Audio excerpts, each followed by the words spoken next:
Ni very important mundu ukorwo na marriage certificate, especially twi mwaka 2025 riu. Na horo uyu ukoretwo ukiranwo na kwiranwo ndiramakanye kana wi kihiko-ini gia kanitha kana kihiko-ini gia kuracirio tu. Thikũ ici nginya kwina marriage certificate ya andu aria maracirio kana kiria gitagwo customary law na githungu. So marriage certificate niyo ikoragwo protect rights ciaku we ta muthuri kana we ta mutumia. Andu mona ta marriage certificate iteithagia atumia no ni iteithagia nginya athuri. Tondu for example muthuri kana mutumia angikua wina marriage certificate hena right iria ugukorwo wina cio ukira mundu eta mubango wa kando.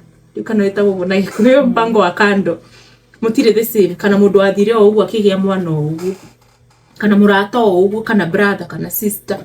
Right ciaku cikorwo ci specific wina marriage certificate na ni ukoragwo wina kindu gitagwo upper hand ukorwo wina marriage certificate.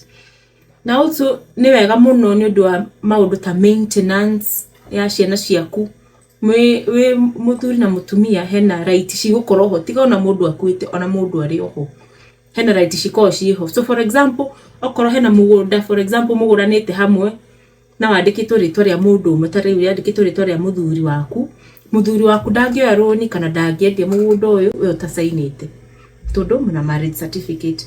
Ko marriage certificate ni very important ni undu wa itumi ici ndaheana. Shesheni hakuhe nawe.